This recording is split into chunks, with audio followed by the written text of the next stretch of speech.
Hoy, en Desde la Sombra, la historia del cristianismo comienza con un gran deslumbramiento del cual el hombre sale poco a poco y a trompicones, los ojos aún cegados, para emprender un viaje hacia una explicación coherente de lo que sucede con él.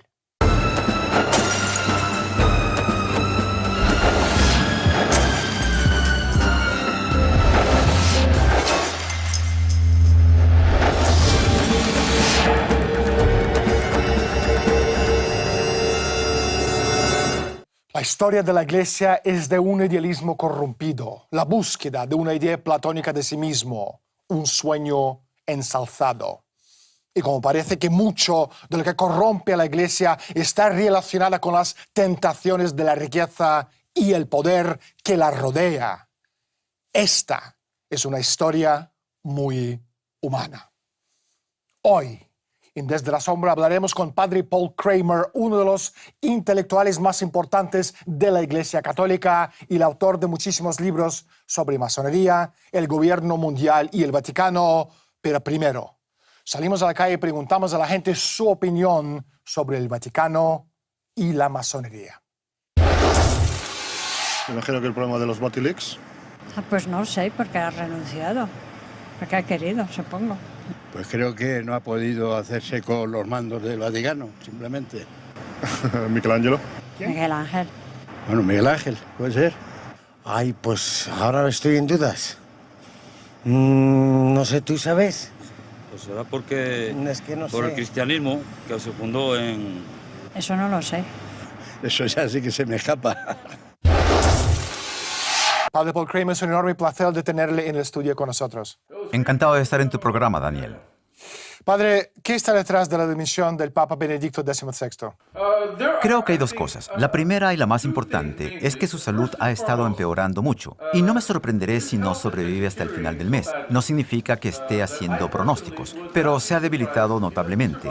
Él dice que no es capaz de gobernar más la Iglesia.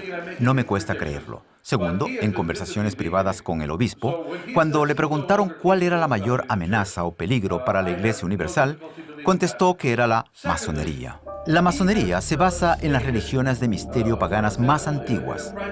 En ambos testamentos, tanto en el Viejo como en el Nuevo.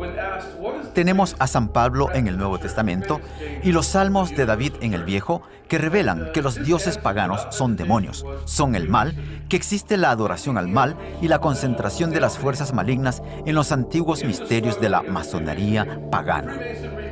Sin duda alguna, la Iglesia, que ha estado bajo influencia masónica desde el reinado de Pablo VI, el Papa Benedicto vive en la sombra de lo que le ocurrió al Papa Juan Pablo I, quien iba a realizar la consagración de Rusia. Según afirman fuentes internas, uno de ellos, el cardenal Edward Daniw, Juan Pablo I fue asesinado.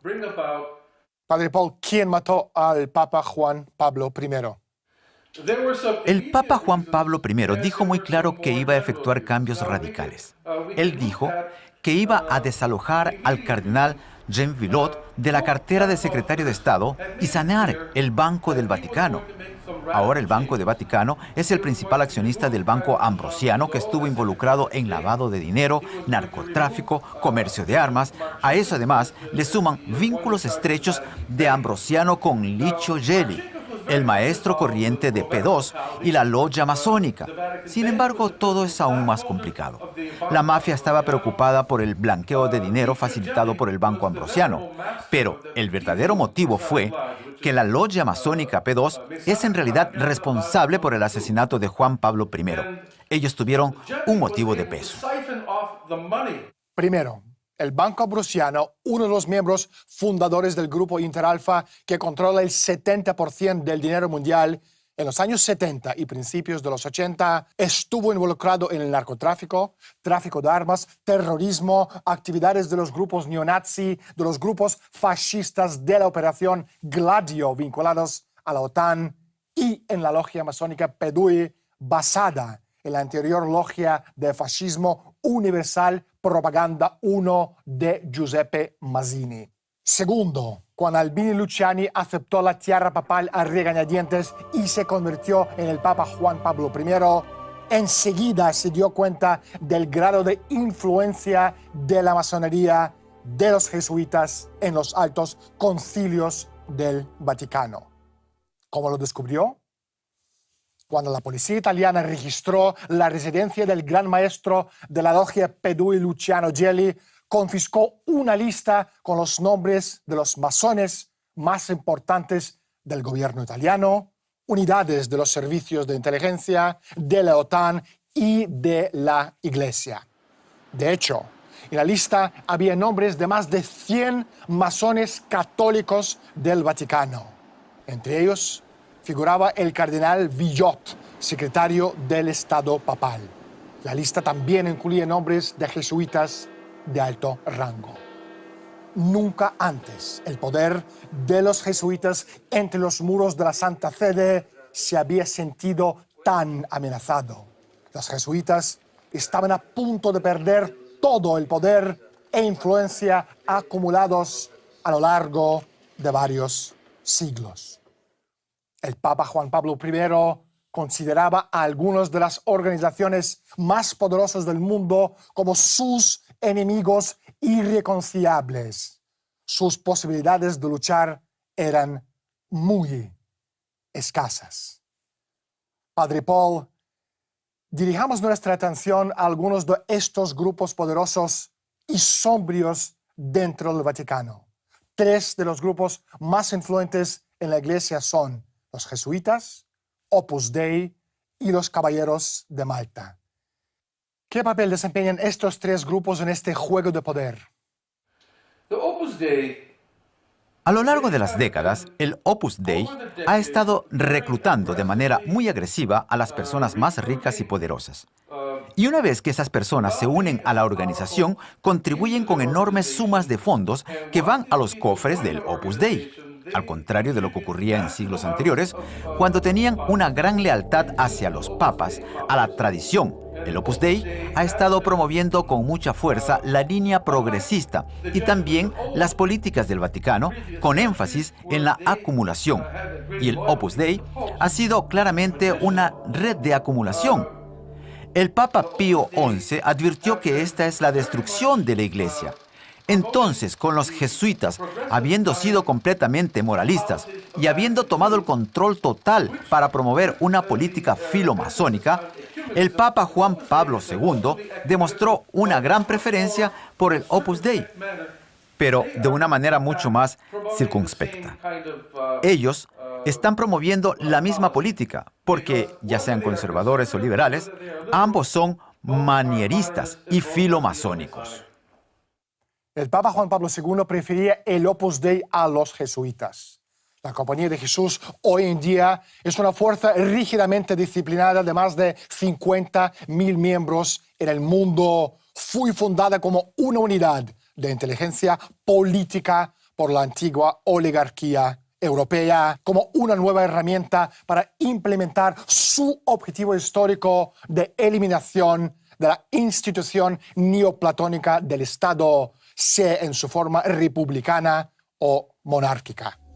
La organización de jesuitas está estructurada de acuerdo con un modelo estrictamente militar, con su Estado Mayor General situado en Vaticano. Los jesuitas intentan crear un mundo sinárquico basado en 1. La drástica reducción del desarrollo tecnológico, 2. La derrota del capitalismo industrial de la clase media y 3. El debilitamiento general de los poderes soberanos de los estados-naciones que deberán ser sustituidos por agencias supranacionales de un mundo globalizado como el Banco Mundial, el Fondo Monetario Internacional, la UNESCO, el Instituto de la ONU para la Formación y la Investigación y el Consejo Mundial de las Iglesias. Luego, tenemos la Orden de San Juan o la Orden de Malta. Fue fundada a finales del siglo XI y empezó a cobrar importancia en la primera cruzada del año 1095. En el año 1120, el Papa Urbano II la reconoció oficialmente como una orden militar religiosa y durante varios siglos sigue siendo una de las fuerzas militares más poderosas en la cristianidad, en principio desde sus sedes en la isla de Rodas y después en Malta. Los caballeros de orden tienen un estado soberano gobernado desde sus sedes que están en la vía Condotti 68 en Roma. Mantiene relaciones diplomáticas con 92 países, como también con las Naciones Unidas y con la Santa Sede, y gozan de inmunidad diplomática. Es una orden católica en toda regla y sus rangos superiores deben certificar su pertenencia a un linaje aristocrático y tener un escudo de armas al menos durante 3 siglos. El gran maestro de la orden es al mismo tiempo un príncipe secular y un cardenal de la Iglesia. Ahora, vamos a compaginarlo todo. Opus Dei, los caballeros de la Orden de Malta y los jesuitas, todos están bajo el tejado común del Vaticano. La Orden de Malta tiene vínculos muy estrechos con el Vaticano. Algunos de los miembros más importantes de la Orden también pertenecen a Pedue, como por ejemplo el general Giuseppe Santovito, ex jefe del SISMI, y el conde Umberto Ortolani. La involucración del Vaticano posibilitó la aparición de los canales de fuga por los cuales miles de criminales nazis se escaparon de Europa a América Latina. Uno de estos criminales fue Martin Bormann, quien fue trasladado clandestinamente a Argentina a cambio de, ojo, 47,000 toneladas métricas de oro robado. La operación fue supervisada por Monseñor Giovanni Montini, el subsecretario del Estado del Vaticano en los años de la guerra. Nazis, masones, jesuitas, cardinales, la logia masónica Pedue, sociedades secretas, asesinatos, el lavado de dinero. Esta ambigüedad, la distancia entre la palabra y el hecho, entre una moralidad piadosa y una realidad interesada, revela la incapacidad de una iglesia ensimismada y desfasada para responder de manera eficaz al fenómeno del desangramiento de una religión por culpa de la soberbia y la prepotencia. Una religión que tiene delante de sí la terrible amenaza de una revolución desde dentro que podría hacer saltar por los aires el viejo orden. Padre Paul, parece que la Iglesia ya no sirve para servicios religiosos en nombre de Dios, sino para su ascenso continuado, como si fuera una de estas corporaciones de la lista Fortuna 500 cuyas acciones fueron cotizadas en Wall Street. Padre, ¿sería esta una afirmación acertada? Los jóvenes curas masones son fichados por el Vaticano. Sus relaciones son cultivadas por los francmasones. Les regalan cuentas bancarias. Les invitan a recepciones diplomáticas y diferentes tertulias para que conozcan a todos los que manejan los hilos y, tras cierto tiempo, les hacen la propuesta. Una propuesta que no pueden rechazar y eso, digamos, no se revertirá como en el caso de la Cenicienta cuando todo se revierte al estado inicial. Así enganchan a los ambiciosos jóvenes que entran al Vaticano y suben la escalera. Y cuando quieren servir a los intereses de la Iglesia, servir a Dios, descubren que son esclavos de la masonería y ya están amenazados. La estructura actual de la Iglesia está copada por funcionarios intransigentes del Vaticano que siguen atrincherados en un concepto precopernicano del universo. Y detrás de todo yace el temor obsesivo al hedonismo ejemplificado en el sexo, lo que sigue obsesionando a muchos prelatos y teólogos cercanos al círculo de Roma.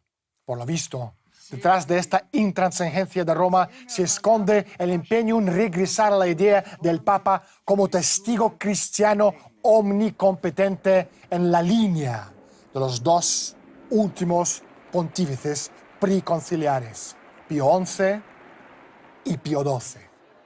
Esta convicción se basa en la suposición de que la religión es sobre todo el repositorio de la verdad divina, que seguir y practicar según las pautas explícitas romanas, en vez de ser una experiencia basada en la fe y en la imitación de Cristo. Padre Paul, ¿qué papel jugó el Concilio Vaticano II y sigue desempeñando en los acontecimientos actuales? El Concilio Vaticano II introdujo principios masónicos en los documentos del magisterio de la Iglesia. Ha cambiado mucho y lo he visto durante mi vida porque estoy a punto de cumplir los 61 años, así que viví antes del Segundo Concilio Vaticano. Mi primera educación en las escuelas católicas fue preconciliar pre-Vaticano II. Así aprendí que en los años 1962-1965, durante el Segundo Concilio Vaticano, se inició el cambio de énfasis que terminó en lo que muy inesperada, pero seguramente es el cambio de la doctrina. Se introdujo en los documentos magisteriales de la Iglesia una doctrina que previamente había sido condenada. Por ejemplo, el Papa Pío XI condenó firmemente el movimiento que empezó por las iglesias protestantes en los años 1920. El ecumenismo, que trataba de reunir a todas las iglesias como si fuera una iglesia, pero con diferentes denominaciones de la única iglesia cristiana.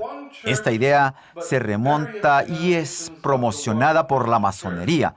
Esta idea se remonta e incluso la pueden encontrar atribuida al mismo Moisés Mendelssohn, el abuelo del compositor Félix Mendelssohn, que en sus memorias dijo que la salvación para los que no son judíos es la religión natural, mientras que la Iglesia Católica siempre ha profesado la salvación por la gracia divina, no por religión natural. Esta doctrina ha sido abandonada gracias a la interpretación radical de las doctrinas de salvación que están absolutamente aparte de cualquier incorporación o hasta asociación por la Iglesia y nuestro Señor y Salvador, Jesucristo. Parece que la Iglesia ha perdido totalmente su brújula moral. Padre Paul, ¿en qué medida podemos hablar de la degradación moral dentro de la Iglesia? El asunto no comenzó con el Papa Paulo VI, pero bajo su reinado hubo una infiltración de homosexuales a lo largo de toda la Iglesia, en los seminarios, en las facultades de teología. Lo que yo recuerdo es que a comienzos de la década de 1980, los círculos que estaban a cargo de los seminarios estaban siempre infiltrados. En uno de los libros escritos por Peter Damiens en los años 1100, y él hablaba de la misma cuestión, de cómo estas personas entraban. Ellos tenían ambiciones, querían llegar a los puestos más altos y querían ser promovidos. Y quienes tenían una verdadera vocación para ser sacerdotes querían deshacerse de ellos.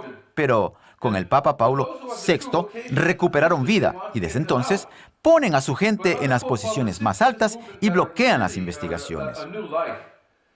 Padre Paul, todo esto provoca una cuestión. ¿Qué poder está en la sombra detrás del trono del Vaticano? Es muy buena la pregunta. Desde que el Papa Paulo VI se hizo papa y trajo consigo al Vaticano tantos francmasones abiertamente asociados con propaganda do, finalmente los papas acabaron con las manos atadas. Primero, y es muy importante, hubo papas como Paulo VI que fueron divididos por dentro. El Papa Paulo VI, por ejemplo, tuvo su lealtad dividida. Él quiso ser un católico, se consideraba un católico y aún así, mira el discurso que hizo el 19 de junio en 1960 cuando era cardenal. La interpretación era masónica, muy panteística. Cuando él habló de la religión en términos de la doctrina de Einstein, no lo hacía desde la perspectiva católica. Tenemos a Juan Pablo II, que desde edad muy joven vivió en este ambiente. Se registró un pequeño cambio con el Papa Benedicto, pero el Papa Benedicto no pudo resistir a esta influencia. Él dijo que los francmasones fueron una de las amenazas más peligrosas para la Iglesia, porque tuvieron muchos poderes arraigados profundamente en los círculos del Vaticano, y yo recuerdo el periodo temprano de su pontificado, Él no usó la palabra francmasonería, pero todo fue claro cuando dijo que están profundamente arraigados. Así que desde la época del Papa Paulo VI se registró la auténtica revolución, la revolución masónica en el Vaticano, y con el pontificado de Paulo VI, los francmasones dominaron el Vaticano. El último Monseñor Mario Marini, que fue designado por el Papa Benedicto como secretario de la congregación, la Comisión Ecclesia Dei, me confesó en 2 ocasiones de manera explícita. Me lo dijo primero en 1996. Nuestras manos están atadas. No podemos hacer nada porque los francmasones controlan las posiciones claves en la Iglesia. La última vez que le vi, casi medio año antes de su muerte en octubre de 2008, Monseñor Mario Marini me dijo: sufrimos una ocupación masónica. Tenemos cardinales como Silvestrini, Casaroli.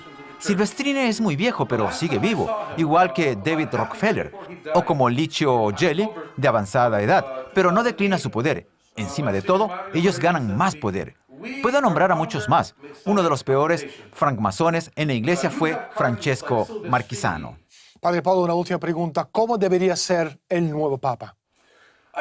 He estado hablando con algunos obispos sobre este tema. Ellos sostienen que lo que necesitamos es un Papa que, al contrario del Segundo Concilio Vaticano, sea lo suficientemente joven como para haber nacido antes del concilio, como para haber recibido la doctrina católica en su infancia de manera que no esté corrompida, pero al mismo tiempo tenga la edad suficiente como para haber estado presente en el concilio sin estar atado emocionalmente al mismo. Un hombre que esté libre de este tipo de pensamiento atado con cadenas, y un hombre dispuesto a servir a Dios y a restaurar las enseñanzas católicas de acuerdo a los principios de las enseñanzas cristianas y la justicia, y a no ser influenciado en forma injustificada por sus vínculos con el concilio, como si la Iglesia tuviera que reinterpretar toda su tradición de acuerdo a lo que ocurrió en un concilio celebrado en la década de 1960. Es lo opuesto. El Vaticano debe ser reinterpretado de acuerdo a la tradición, y quienes ofenden esa tradición deben quedar afuera. Padre Paul Kramer, no hay tiempo para más. Muchísimas gracias por estar con nosotros. Al examinar el Vaticano, uno debe ser siempre cuidadoso al preguntar: ¿el Vaticano de quién? ¿El de todos los papas modernos? ¿O el de la aristocracia negra? Y para contestar verdaderamente esa pregunta en lo que atañe a Ortolani, Gelli, Calvi, los jesuitas, el Opus Dei, Montini y sus asociados conectados al Vaticano, y la más profunda, permanente infraestructura de intriga, uno debe ahondar profundamente en la historia, sobre todo en la de Vaticano y de Venecia, para comprender el enorme poder aún ejercido por quien es el Papa Juan Pablo I. Llamó los ancianos durante el tiempo que fue patriarca de Venecia. Después de todo, esos ancianos de Venecia nos dieron el modelo del sistema parlamentario anglo-holandés con sus bancos centrales, controlados por el sector privado, y el empeño de sinarquía de controlar el mundo. Bajo la dirección angloamericana, esos ancianos venecianos también llevaron a Mussolini al poder en primer lugar y organizaron el mundo financiero del Vaticano. La posteridad es la acumulación de vida y pérdida. Injustamente quizás sea olvidada por igual los pecados y las virtudes. se olvida de todo. Todo, excepto los poemas mismos. Los poemas permanecen junto a historias reales, increíblemente tristes, para recordarnos el momento en que los servidores de Dios infringen las reglas.